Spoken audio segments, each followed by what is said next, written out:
Hello मेरे दोस्तों, क्या हो अगर मैं आपसे कहूं कि आप सेम इंडेक्स का यूज करके उस इंडेक्स से भी ज्यादा रिटर्न्स कमा सकते हो। कैसे? फैक्टर इन्वेस्टिंग का यूज करके। देखिए, जनरली आपने वैल्यू इन्वेस्टिंग के बारे में सुना ही होगा, जहां स्टॉक के फंडामेंटल्स स्टडी करके उसकी इंट्रिंसिक वैल्यू के बेसिस पे इन्वेस्ट किया जाता है। फैक्टर इन्वेस्टिंग एक ऐसी इन्वेस्टमेंट स्ट्रेटेजी है जिसमें ना हम स्टॉक को उनकी स्पेसिफिक कैरेक्टरिस्टिक्स या फैक्टर्स के बेसिस पर सिलेक्ट करते हैं ताकि लॉन्ग टर्म में हायर रिटर्न्स जनरेट कर सके। अब ये फैक्टर्स कुछ भी हो सकते हैं, जैसे कि साइज की बात करें तो कंपनी की मार्केट कैपिटलाइजेशन, वैल्यू की बात करें तो स्टॉक का वैल्यूएशन, प्रॉफिटेबिलिटी की बात करें तो कंपनी का प्रॉफिट मार्जिन, और लेवरेज की बात करें तो कंपनी का डेट लेवल, या मार्केट बिहेवियर इंडिकेटर्स या कंपनी के फंडामेंटल्स भी हो सकते हैं। फैक्टर इन्वेस्टिंग का ना मेन गोल है अंडरलाइंग ड्राइवर्स को आइडेंटिफाई करना जो अलग अलग मार्केट कंडीशंस में अच्छा परफॉर्म कर सकते हैं। इससे हम अपने रिटर्न्स को बढ़ाने की कोशिश करते हैं। इस फैक्टर इन्वेस्टिंग का सबसे पॉपुलर मेथड है मोमेंटम और अल्फा इन्वेस्टिंग, जिसमें मोमेंटम इन्वेस्टिंग ज्यादातर लोगों की फेवरेट स्ट्रेटेजी है। और हो भी क्यों ना, मोमेंटम इंडेक्स के रिटर्न्स तो देखिए पिछले एक साल में क्या धमाकेदार रिटर्न्स दिए हैं। पर क्या आपने अल्फा इंडेक्स पर बेस्ड ईटीएफ्स के रिटर्न्स चेक किए हैं? नहीं ना। ये देखिए, अल्फा बेस्ड इंडेक्स तो मोमेंटम से भी एक कदम आगे निकल गए हैं। वहीं अगर हम प्लेन निफ्टी 200 और निफ्टी 500 इंडेक्स के रिटर्न्स देखें तो ये तो काफी कम है इन अल्फा और मोमेंटम बेस्ड फंड्स के कंपैरिजन में। बट बात यहाँ खत्म नहीं होती, क्योंकि सभी फैक्टर्स को देखते हुए अल्फा और मोमेंटम फंड्स में से लॉन्ग टर्म ग्रोथ के लिए क्या बेस्ट है, ये हम जानेंगे इस हाईली इंफॉर्मेशनल वीडियो में। मैं हूं भाविन और मैं एक सर्टिफाइड फाइनेंशियल प्लानर हूं, and I welcome you all to my YouTube channel the Art of Wealth Building. ज्यादा जानकारी के लिए ना आप विजिट कीजिए हमारी वेबसाइट theartofwealthbuilding.com पर, या फिर इस वीडियो का ना डिस्क्रिप्शन बॉक्स भी चेक कर सकते हैं। सो पहले बात करते हैं अल्फा फैक्टर की। अल्फा का मतलब है किसी स्टॉक का मार्केट के बेंचमार्क से बेटर परफॉर्म करना। यानी अगर निफ्टी 200 इंडेक्स एक साल में 10% का रिटर्न देता है और उसी इंडेक्स का कोई स्टॉक 15% रिटर्न देता है, तो उस स्टॉक का अल्फा +5% होगा। अल्फा फैक्टर उन स्टॉक्स में इन्वेस्ट करता है जो मार्केट से ज्यादा रिटर्न्स जनरेट कर रहे हैं, चाहे मार्केट ऊपर जा रही हो या फिर नीचे। अब मोमेंटम फैक्टर की बात करें तो मोमेंटम का फोकस उन स्टॉक्स पर होता है जिनका प्राइस ट्रेंड फिलहाल पॉजिटिव है, यानी जो स्टॉक्स पिछले कुछ महीनों से लगातार बढ़ रहे हैं। इसमें यह अजम्पशन होता है कि जो ट्रेंड है वो कुछ समय तक तो कंटिन्यू करेगा ही। देखिए, नेशनल स्टॉक एक्सचेंज ने 2 फैक्टर इंडाइसेस बनाए हैं। Number 1 Nifty 200 alpha 30 index, number 2 Nifty 200 momentum 30 index. ये दोनों इंडाइसेस निफ्टी 200 इंडेक्स से 30 कंपनीज को सिलेक्ट करते हैं, लेकिन सिलेक्शन क्राइटेरिया अलग अलग होता है। चलिए तो स्टॉक सिलेक्शन क्राइटेरिया समझते हैं। निफ्टी 200 मोमेंटम 30 इंडेक्स की बात करें तो ये इंडेक्स स्टॉक्स को उनके 6 महीने और 12 महीने के रिस्क एडजस्टेड रिटर्न्स के बेसिस पर सिलेक्ट करता है। रिस्क एडजस्टेड रिटर्न का मतलब है कि रिटर्न को स्टॉक की वॉलेटिलिटी से एडजस्ट किया जाता है। इसका फायदा ये है कि आप उन स्टॉक्स में इन्वेस्ट करते हैं जिन्होंने स्टेबल रिटर्न्स दिए हैं। इस अप्रोच में यह माना जाता है कि जो स्टॉक्स अच्छा परफॉर्म कर रहे हैं वो आगे भी कुछ समय तक परफॉर्म करेंगे ही। अब बात करते हैं निफ्टी 200 अल्फा 30 इंडेक्स की। ये इंडेक्स ना स्टॉक्स को उनके अल्फा स्कोर के बेसिस पर सिलेक्ट करता है। अल्फा स्कोर कैलकुलेट करने के लिए कैपिटल एसेट प्राइसिंग मॉडल यानी CAPM का यूज किया जाता है। इस मॉडल से ये पता लगता है कि किसी स्टॉक ने अपने एक्सपेक्टेड रिटर्न से कितना ज्यादा रिटर्न दिया है, यानी ये उन स्टॉक्स को प्रेफर करता है जिन्होंने बेंचमार्क के कंपैरिजन में एक्स्ट्रा रिटर्न जनरेट किया है। अब बात करते हैं कि ये इंडाइसेस स्टॉक्स को वेटेज कैसे देते हैं। तो मोमेंटम इंडेक्स की बात करें तो ये स्टॉक्स को उनके मोमेंटम स्कोर और फ्री फ्लोट मार्केट कैपिटलाइजेशन के कॉम्बिनेशन से वेटेज देता है। इसका मतलब है कि बड़े कंपनीज या लार्ज कैप स्टॉक्स को ज्यादा वेटेज मिलता है क्योंकि उनकी मार्केट कैपिटलाइजेशन ज्यादा की होती है। इसके कारण ये इंडेक्स हमेशा लार्ज कैप स्टॉक्स पर बायस्ड रहेगा, चाहे मिड कैप्स अच्छा परफॉर्म कर रहे हो या नहीं। अब अल्फा इंडेक्स की बात करें तो इसमें ना स्टॉक्स को उनके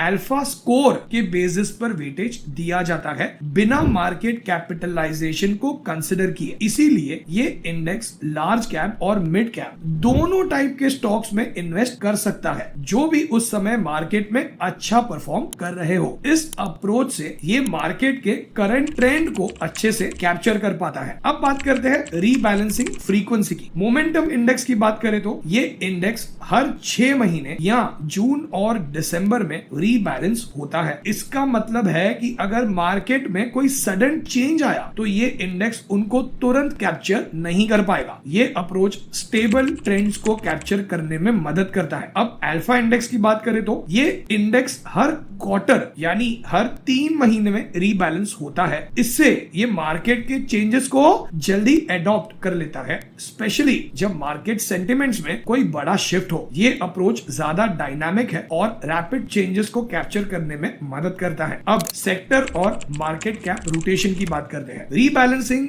फ्रीक्वेंसी के कारण अल्फा इंडेक्स में सेक्टर रोटेशन और मार्केट कैप सेगमेंट रोटेशन जल्दी होता है। अगर किसी नए सेक्टर में ग्रोथ आ रही है जैसे कि टेक्नोलॉजी या फार्मास्यूटिकल्स तो अल्फा इंडेक्स उसको जल्दी कैप्चर कर लेगा। दूसरी तरफ मोमेंटम इंडेक्स में ये चेंजेस कैप्चर होने में समय लग सकता है क्योंकि ये हर 6 महीने में रीबैलेंस होता है और लार्ज कैप पर ही फोकस करता है। रिस्क एंड वॉलेटिलिटी की बात करते हैं। अल्फा इंडेक्स की बात करें क्योंकि ये मिड कैप में भी इन्वेस्ट करता है और ज्यादा फ्रीक्वेंट रीबैलेंसिंग करता है, इसीलिए ये इंडेक्स ज्यादा वॉलेटाइल हो सकता है। हायर वॉलेटिलिटी का मतलब है कि रिटर्न्स में फ्लक्चुएशन ज्यादा होंगे लेकिन लॉन्ग टर्म में हायर रिटर्न के चांसेस भी तो होंगे। अब मोमेंटम इंडेक्स की बात करें तो ये लार्ज कैप स्टॉक्स पर फोकस करता है जिससे ये इंडेक्स कम वॉलेटाइल तो होता है, इसमें रिस्क भी थोड़ा कम होता है लेकिन छोटे और मिड कैप कंपनीज की ग्रोथ ये मिस कर सकता है। अब ना हम बात करते हैं इन दोनों इंडाइसेस के हिस्टोरिकल परफॉर्मेंस की। देखिए MSCI की एक स्टडी के अनुसार हिस्टोरिकली मोमेंटम या अल्फा फैक्टर ने एक्सेस रिटर्न जनरेट किए हैं। ये फैक्टर्स उन मैक्रो एनवायरमेंट्स में अच्छा परफॉर्म करते हैं जहां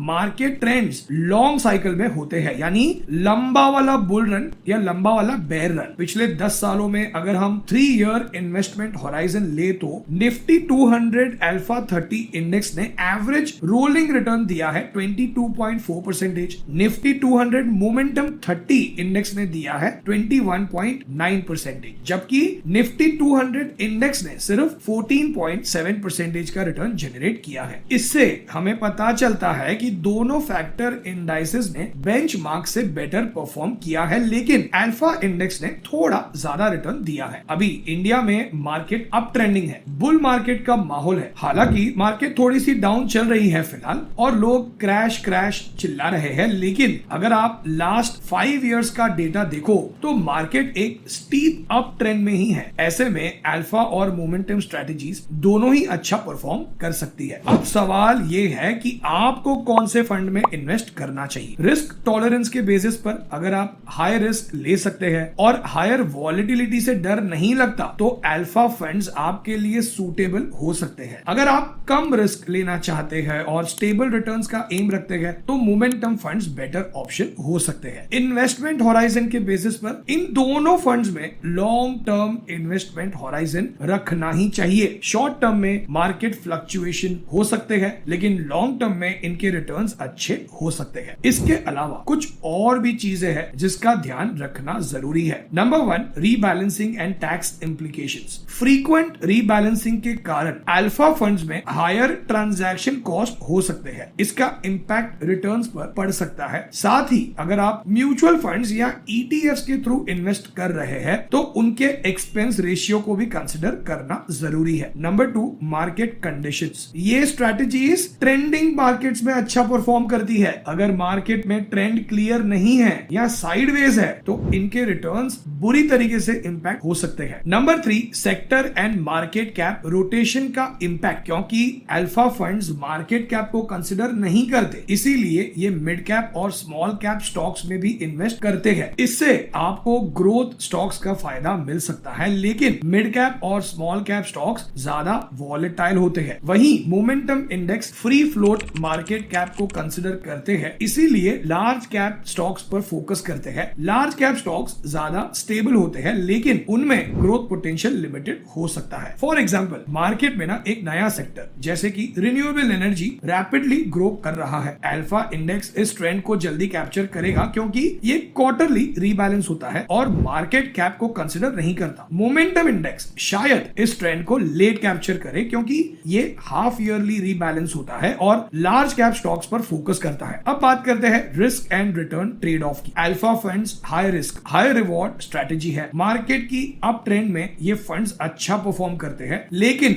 डाउन ट्रेंड में लॉसेस भी ज्यादा हो सकते हैं। Momentum funds moderate risk moderate returns के साथ आते हैं। ये फंड्स स्टेबल रिटर्न्स देते हैं जो कि नॉर्मल इंडेक्स से थोड़े ज्यादा ही होते हैं। कंक्लूजन करते हैं दोस्तों, आज हमने डिटेल में समझा कि अल्फा और मोमेंटम फंड्स क्या होते हैं, उनके selection criteria, portfolio composition, rebalancing frequency, risk return profile और हिस्टोरिकल परफॉर्मेंस के बारे में बात की। मेरा मानना है कि इन्वेस्टमेंट ना एक पर्सनल डिसीजन है जो आपके फाइनेंशियल गोल्स, रिस्क टॉलरेंस और इन्वेस्टमेंट होराइजन पर डिपेंड करता है। अगर आप अपना पर्सनल फाइनेंशियल प्लान बनवाकर ये समझना चाहते हैं कि कैसे आप अपने पर्सनल फाइनेंशियल गोल्स अचीव कर सकते हैं, तो व्हाट्सएप कीजिए आपकी स्क्रीन पर आए नंबर पर। इस वीडियो का डिस्क्रिप्शन बॉक्स चेक कीजिए या फिर विजिट कीजिए theartofwealthbuilding.com पर। सो इन अ नटशेल, अल्फा फंड्स ज्यादा डायनामिक और वॉलेटाइल है, लेकिन हायर रिटर्न्स के चांसेस भी है। मोमेंटम फंड्स थोड़े स्टेबल है, लार्ज कैप पर फोकस करते हैं और कम वॉलेटाइल है। आपको अपनी रिस्क प्रोफाइल को एसेस करना चाहिए, मार्केट की करंट कंडीशंस को समझना चाहिए और कोई भी फाइनेंशियल डिसीजन लेने से पहले अपने फाइनेंशियल प्लानर से जरूर कंसल्ट करना चाहिए। अब ना इस वीडियो को यहीं पे कट शॉर्ट करते हैं, लेकिन अगर थोड़ी सी भी वैल्यू मिली हो ना इस वीडियो से, तो आप ना इस बॉक्स पर क्लिक करके चैनल पर अपलोड हुए और भी पॉपुलर वीडियोस को देखिए और फिर ही चैनल को सब्सक्राइब कीजिए। लेकिन प्लीज इस वीडियो को लाइक करके और कमेंट में थैंक यू जरूर लिख दीजिए, सो दैट ये वीडियो और भी ज्यादा लोगों तक पहुंच पाएगी और मेरी भी थोड़ी सी हेल्प होगी। Thank you so much for watching this video till the end. God bless you all. जय हिंद।